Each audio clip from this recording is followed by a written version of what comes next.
మీకోసం ఆ రోజున కంచెలన్నీ వేస్తే, ఆ రోజున ఆడపడుచులు ఏడ్చి వేదనతోటి ఆ రోజు వస్తే, కంచెలు ముళ్ళ కంచెలు వేస్తే మేము మీకోసం దాటి ముందుకు వచ్చాం.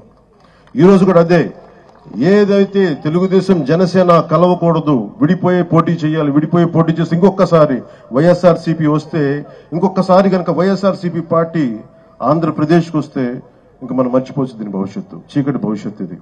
ఆ చీకటి భవిష్యత్తు ఉండకూడదు, వెలుగు నింపాలి. అందుకని ఈ భోగి రోజున మనం జనసేన తెలుగుదేశంతో కలిసి ఒక సుస్థిరమైన ప్రభుత్వం స్థాపించాలి, మీకు బంగారు భవిష్యత్తు ఇవ్వాలని మనస్ఫూర్తిగా నేను మీ అందరికీ తెలియజేసుకుంటా ఉన్నాను. అలాగే జనసేన రైతులకి అండగా నిలబడే పార్టీ, ముఖ్యంగా కౌలు రైతులకి మేము స్వయంగా పార్టీ తరపు నుంచి ఇంతమందికి మేము స్వయాన ₹1,00,000 చొప్పున అందరికీ అందజేశాం.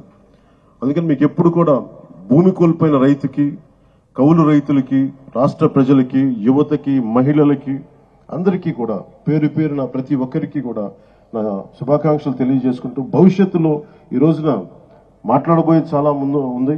అందుకని ప్రత్యేకంగా మీ అందరికీ శుభాకాంక్షలు తెలియజేసుకుంటూ, అలాగే అమరావతి వేదిక నుంచి కూడా మన తెలంగాణ ప్రజలందరూ కూడా నేను సంక్రాంతి శుభాకాంక్షలు తెలియజేసుకుంటా ఉన్నా. తెలుగు ప్రజలు ఎక్కడున్నా, విదేశాల్లో ఉన్నా, కర్ణాటకలో ఉన్నా, తమిళనాడులో ఉన్నా, తెలుగు ప్రజలందరికీ, భారతదేశ ప్రజలందరికీ మన అమరావతి కేంద్రం, మన రాజధాని నుంచి వారందరికీ సంక్రాంతి శుభాకాంక్షలు తెలియజేసుకుంటూ, వచ్చే సంవత్సరం జనసేన తెలుగుదేశం ప్రభుత్వంతో అద్భుతంగా మనందరం ఇక్కడ సంక్రాంతి జరుపుకుందామని తెలియజేసుకుంటాం.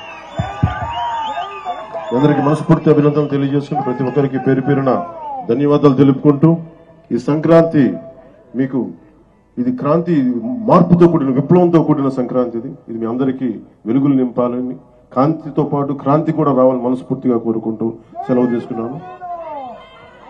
జై ఆంధ్ర, జై భారత్, జై. ధన్యవాదాలు పవన్ కళ్యాణ్ గారికి. బాబు గారు మాట్లాడే ముందు ఈ వేదిక స్కూల్ గ్రౌండ్ వాళ్ళు కొన్ని ఇబ్బందులు ఉన్నా మనకు అవకాశం ఇచ్చారు, వారు మీకు బొకే ఇస్తారు సార్. ఆకు వారు ఒక్క నిమిషం ఇద్దరికి వాళ్ళ ఆ స్కూల్ యాజమాన్యాన్ని రమ్మని.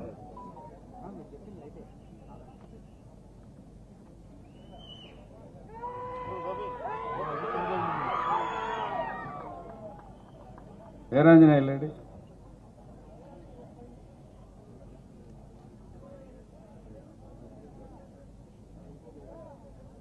ఇచ్చేయండి, ఇంకా మిగిలిన వాళ్ళు ఎవరు?